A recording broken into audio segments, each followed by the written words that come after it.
बिस्मिल्लाहिर्रहमानिर्रहीम अस्सलाम वालेकुम। मैं जलील खान कुलाची, आप मेरे यूट्यूब चैनल देख रहे हैं। हुज़ूर अव्वल, आज पाकिस्तान के सियासी मंजरनामे में कुछ इंतहाई अहम तरीन चीज़ें हैं। आज अदालत में खान साहब ने जो पत्ता फेंका है, जिसकी वजह से थरथल्ली मच गई है। खान साहब ने तोशा खाना केस के हवाले से, यकीन माने इससे पहले इवन कि मैं खुद आपको बता चुका हूँ, बाकी डिजिटल के जो जर्नलिस्ट हैं, जो इलेक्ट्रॉनिक के जर्नलिस्ट हैं, जो जो भी जराइज रखते हैं, जो लोग आपको इंफॉर्मेशन देते रहे हैं तोशा खाना केस के हवाले से। लेकिन आज खान साहब ने अदालत में तोशा खाना केस के हवाले से जो कुछ कहा है, एक थरथली मच गई है और लोगों के रोंगटे खड़े हो गए हैं कि क्या ऐसा भी अब हो सकता है। अब हुकूमत ना उस साइड पर जा सकती है, यानी मुद्दई लोग, ना उस साइड पे जा सकते हैं, ना इस केस को यानी आगे लेकर चल सकते हैं और ना इसको छोड़ सकते हैं। वो केस आपके सामने रखता हूँ। आज खान साहब ने तोशा खाना केस में और इसके अलावा मिलिट्री कोर्ट का जो केस था उसमें पेश होना था। बेसिकली खान साहब ने 342 का बयान रिकॉर्ड करवाना था जज हुमायूं अख्तर के सामने। कल उन्होंने कहा था कि खान साहब को 342 का बयान रिकॉर्ड करवाना चाहिए, अदरवाइज मैं फैसला दे दूंगा। आज सुबह 9:30 बजे खान साहब को तलब किया गया था, लेकिन सुबह 9:30 बजे खान साहब तो पेश नहीं हुए। बाद में खान साहब अदालत में पेश हुए, मुख्तलिफ सवालात हुए, तकरीबन 35 के करीब सवालात खान साहब से पूछे गए। लेकिन एक अहम सवाल जो खान साहब ने भरी अदालत में उठाया वो ये था, हालांकि इससे पहले हमें ये बताया गया था कि जो तहाइफ थे वो जुल्फी बुखारी ने बेचे थे। हालांकि इस चीज को पाकिस्तान तहरीक इंसाफ एक्सेप्ट कर चुके हैं कि बिल्कुल हमने वो तहाइफ लिए, उसकी जो रकम जमा करवानी होती है खजाने में हमने वो जमा करवाई, उसके बाद वो तहाइफ उसके अपने हो जाते हैं उस शख्सियत के। तो उसके बाद फिर जाहिर सी बात है वो बंदा जिसको देना चाहे या बेचना चाहे जो उसकी अपनी मर्जी होगी। लेकिन कहा यह जाता रहा कि वो तहाइफ जुल्फी बुखारी ने बेचे, उसके बाद ये कहा जाता रहा कि वो तहाइफ फरागोगी ने बेचे। इवन कि आपको याद होगा शाहजेब खानजादा ने जियो न्यूज के ऊपर बाकायदा एक बड़ा जबरदस्त किस्म का, बड़ा कह लीजिए कि कमाल का प्लांटेड, जिसको आप कह सकते हैं कि उन्होंने एक प्रोग्राम चलाया जिसमें उस शख्सियत को, उस बंदे को वो आज सामने लेकर आए। पता नहीं कौन वो बंदा था जिसको वो सामने लेकर आए थे, जिसने ये माना था कि जी बिल्कुल मैंने ये तहाइफ लिए हैं और फराग गोगी ने मुझे ये तहाइफ दिए थे। यानी अजीब किस्म की एक स्टोरी बिल्ड की गई थी। आज अदालत में खान साहब ने यह कहा है कि अब जाहिर सी बात है उस वक्त जिस वक्त ये तहाइफ बेचे गए थे उस वक्त खान साहब वजीर आजम थे। अब ऐसा तो मुमकिन नहीं था कि खान साहब खुद मार्केट में जाते वो तहाइफ बेचते। खान साहब ने कहा कि मैंने तहाइफ नहीं बेचे थे, मैंने उस वक्त के अपने military secretary brigadier Waseem Cheema साहब जो सरगोदा वाले हैं उनको मैंने दिए थे, उन्होंने वो तहाइफ बेचे हैं। तो आप लिहाजा, यानी अदालत से खान साहब ने यह कहा है कि आप लिहाजा ब्रिगेडियर वसीम चीमा साहब को बुलवाएं, उनको बुलाकर उनसे पूछा जाए कि उन्होंने तहाइफ कितने में बेचे, कहां पे बेचे। ये था एक कह लीजिए कि वो कमाल की और पंचिंग लाइन। अब इसके बाद अब अदालत क्या करेगी? अब जाहिर सी बात है अब मुद्दई भी इस पर चुप हो गए, अदालत इस पर चुप हो जाएगी। अब आगे इस पर प्रोसेस चलेगा या नहीं चलेगा, ये आपको इस चीज से या इस बयान से अंदाजा हो गया होगा। अब जाहिर है अदालत ब्रिगेडियर साहब को बुलवाकर पूछती है कि वो तहाइफ कहाँ भेजे। अगर पूछती है तो बेशक पूछे, कोई बात नहीं है। नहीं पूछती तो फिर क्यों नहीं पूछती? ये बड़ा अहम सवाल है। ये सवाल मैं छोड़कर आगे थोड़ा सा चलता हूँ। अगर इस पर मजीद डिपेंड करें तो काफी लंबी हो जाएगी, बहरहाल इतना काफी है कि अब इस पर आगे क्या होगा, ये बहुत बड़ा सवाल खान साहब ने आज उठाया है। अच्छा, इसके अलावा पेट्रोलियम मसनूआत की कीमतों में आज तकरीबन 20 रुपए डीजल और 20 रुपए पेट्रोल की कीमत में इजाफा कर दिया गया। और वजीर खजाना साहब ने यह कहा है कि ये कौमी मफाद की खातिर हमने किया है।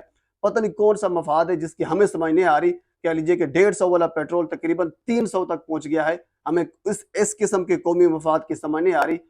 इतनी महंगाई है कि गरीब पिसता जा रहा है, लोगों की चीखें निकल रही हैं, लेकिन इसके बावजूद कह लीजिए कौमी मफाद को इस किस्म का है जिसकी हमें समझ नहीं आती या हमारी समझ से बालातार है। बहरहाल इस पेट्रोलियम मसनूआत की कीमतों में इजाफे के ऊपर एक खूबसूरत जनाब ले ट्वीट किया है आफ्ताब अहमद गुराया साहब हैं पाकिस्तान पीपल्स पार्टी के। वो ट्वीट आपके मैं सामने रखता हूं, असल में हो क्या रहा है इस मुल्क के साथ। उन्होंने कहा है कि पेट्रोलियम की कीमतों में इजाफे से लगता है इलेक्शन जल्द नहीं होंगे। निगरान वजीर आजम IMF का नुमाइंदा होगा, नून लीग के साथ अगली हुकूमत का वादा हो चुका है। अच्छा, पाकिस्तान पीपल्स पार्टी जल्द इलेक्शन के हक में है, इसलिए मुक्तदर हलकों ने इलेक्टेबल को पाकिस्तान पीपल्स पार्टी में शमूलियत से रोक दिया है। अच्छा, एक बार फिर पंजाब में पाकिस्तान पीपल्स पार्टी का रास्ता रोका गया है।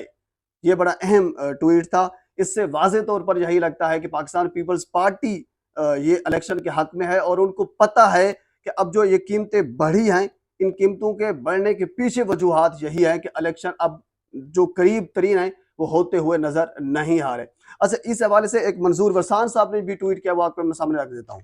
उन्होंने कहा है कि हो सकता है आम इंतखाबात अच्छे खासे वक्त के लिए मुलतवी हो जाएं। ठीक हो गया, आम इंतखाबात वक्त पर होते हुए नजर नहीं आ रहे, तो क्या बात है। यानी पाकिस्तान पीपल्स पार्टी तस्लीम कर रही है कि इलेक्शन वक्त पर होते हुए नजर नहीं आ रहे। हालांकि पाकिस्तान पीपल्स पार्टी इस हक में है कि इलेक्शन कराए जाएं, लेकिन डील इस किस्म की हो चुकी है। इन दो ट्वीट से आपके सामने जो बयान मैंने रखे हैं, इससे वाज़ेह तौर पर यही लगता है कि डील ये हो चुकी है कि अगली हुकूमत नून लीग की होगी। इस वजह से इस हुकूमत को, निगरान हुकूमत को थोड़ा सा आगे लेकर चलना है, बल्कि थोड़ा नहीं ज्यादा आगे लेकर चलना है। अब पाकिस्तान, ज़ाहिर सी बात है, पाकिस्तान पीपल्स पार्टी इस पर शोर मचाएगी, वो शोर मचा भी रही है, लेकिन साथ इत्तेहादी भी है। लेकिन इस पेट्रोलियम मसनूआत के पीछे वजूहात यही हैं। आपको याद होगा मरियम नवाज ने जब पेट्रोल मेरे ख्याल में 8 रुपए और डीजल 5 रुपए सस्ता हुआ था, तो उन्होंने ट्वीट किया था कि अल्हम्दुलिल्लाह नुमाया कमी। तो क्या इस इजाफे के ऊपर भी अल्हम्दुलिल्लाह नुमाया इजाफा कहकर मरियम नवाज सेबा ट्वीट करेंगी? ये मेरा सवाल आपके सामने है। अब हम थोड़ा सा आगे चलते हैं।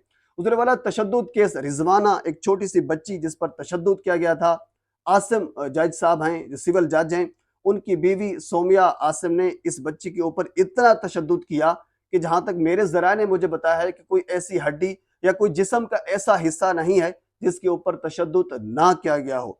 वो सरकारी अस्पताल में एडमिट हैं, जहां वजीर आला पंजाब ने, निगरान वजीर आला पंजाब ने वहां जाकर उनकी अयादत भी की।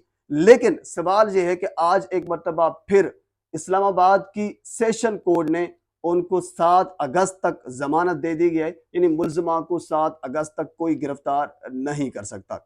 1 लाख के मचल के मुल्जिमा को जमा करवाने होंगे और उसके बाद 7 अगस्त तक मुल्जिमा जो हैं वो पाकिस्तान में आज़ादाना तौर पर घूम सकेंगी, क्योंकि उन्होंने कोर्ट के मुताबिक कोई जुर्म नहीं किया। पता नहीं, मुझे इस चीज़ की समझ नहीं आ रही। बच्ची आपके सामने मौजूद है, इतना तशद्दुद किया गया है कि बंदे से वो तस्वीर देखी नहीं जाती। रियल को दूर की बात है, वो तस्वीर नहीं देखी जाती बच्ची की, लेकिन उसके बावजूद 1 लाख मचल के जमा करवाने के बावजूद 7 अगस्त तक उस जज साहब की बीवी को जनाब अली जमानत मिल गई है।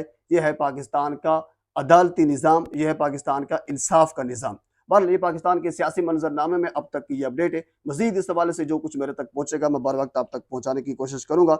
एक मरतबा फिर आपसे गुजारिश है, मेरे चैनल को सब्सक्राइब कर दें ताकि आने वाली हर इंफॉर्मेटिव वीडियो आप तक पहुंच सके। अल्लाह हाफिज़।